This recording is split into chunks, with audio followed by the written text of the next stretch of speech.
आगे बढ़ते करौली के मासलपुर गांव में 22 साल की एमबीबीएस छात्रा सरपंच बनी। छात्रा शिवानी लवानिया को 1663 वोट मिले, 984 मतों से जीत मिली है। कम उम्र में सबसे युवा सरपंच मिलने पर ग्रामीण भी खुश हैं। ग्रामीणों में भी खुशी की लहर है। तो एमबीबीएस की छात्रा है, लेकिन गांव में राजनीति को समझा, फिर चुनाव भी लड़ी और अपने गांव की सबसे कम उम्र वाली सरपंच बन गई हैं। गांव के लोग भी सपोर्ट कर रहे हैं। एक लंबे मार्जिन से चुनाव भी जीता है। पढ़ाई एमबीबीएस की कर रही थी, ख्वाब डॉक्टर बनना था, लेकिन उससे पहले सरपंच बनी है और जन समर्थन भी मिला है। गांव के लोग भी सहयोग कर रहे हैं।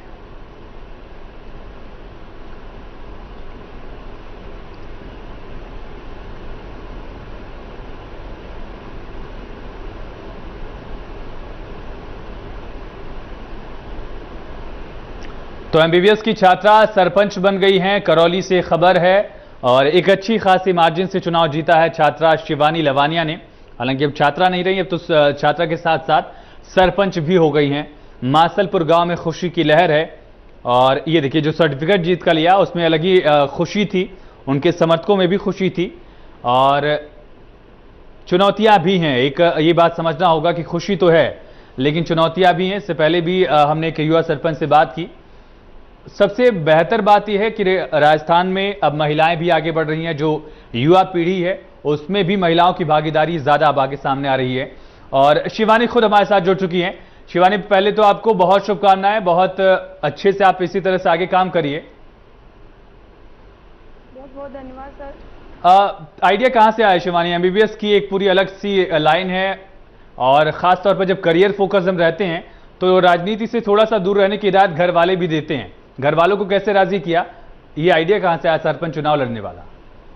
एक्चुअली ये मेरा आइडिया नहीं, मेरे पेरेंट्स का आइडिया था फर्स्ट तो, लेकिन जब मैंने अपने गांव की कंडीशन देखी तो मुझे लगा कि मुझे भी इस बारे में सोचना चाहिए और अपने गांव को डेवलप करना चाहिए।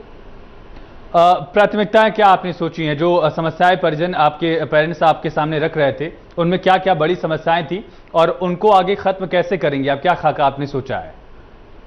पहली समस्या उनमें जो थी पानी। गांव में पानी की बहुत प्रॉब्लम्स हैं। जैसे कि पानी सिर्फ आधा घंटे आता है, जो कि लोगों को प्रॉपर काम में नहीं ले सकते उसको, तो वो ज़्यादा आना चाहिए। उस समस्या को दूर करना है। एंड सेकंड जो है वो है हॉस्पिटल। जो यहाँ पे मासलपुर ग्राम पंचायत में जो हॉस्पिटल है उसमें स्टाफ की बहुत कमी है, तो वहाँ पे जो स्टाफ है वो बढ़ाया जाए ताकि पेशेंट को अच्छी सेवाएं मिल सके। और थर्ड जो प्रायोरिटी है वो है सफाई व्यवस्था। किस तरह से आप समझ रहे हैं? क्योंकि प्रधानमंत्री नरेंद्र मोदी से लेकर मुख्यमंत्री अशोक गहलोत ये भी युवाओं को तरजीह देते हैं, चाहते हैं कि इस तरह की कोशिशें हो। वो कोशिश आपने की है। अब अगले 5 साल इसी तरह की क्या कोशिश होगी जो आपके गांव को बाकी गांव से एकदम अलग बनाने वाली है?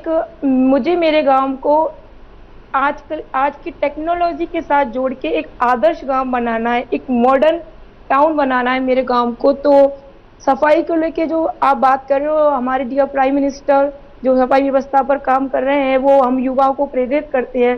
तो कचरे की गाड़ियों की व्यवस्था करना, जो कि सिर्फ सिटीज में होती हैं, गांवों में नहीं मिलती, उसकी व्यवस्था करना, सफाई, रोड लाइट्स लगवाना, ये सब डेवलप करना है।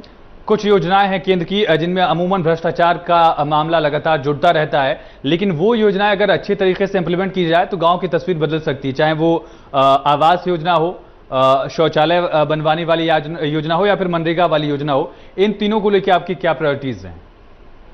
सॉरी, थोड़ी आवाज डिस्टर्ब हो गई थी आपकी। हाँ, मैं ये पूछ रहा था आपसे शिवानी कि कुछ योजनाएं हैं जिनमें भ्रष्टाचार अक्सर जुड़ जाता है, चाहे वो आवास योजना हो, शौचालय बनवाने वाली योजना हो या फिर मनरेगा वाली योजना हो। कोरोना काल में इन तीनों की अहमियत भी लगातार बढ़ रही है। इसको किस तरह से आप इंप्लीमेंट कर पाएंगी? कोई रिश्वत नहीं लेगा, जनता का पैसा सिर्फ जनता तक।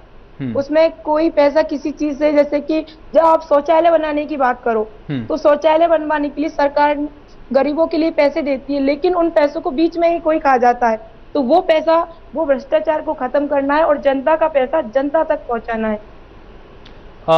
शिवानी, इसके अलावा क्या जो वर्ग जो वापस आए हैं कोरोना काल में, मजदूर वापस आए हैं, उनको किस तरह से आप गांव में एंगेज करने की कोशिश करेंगी?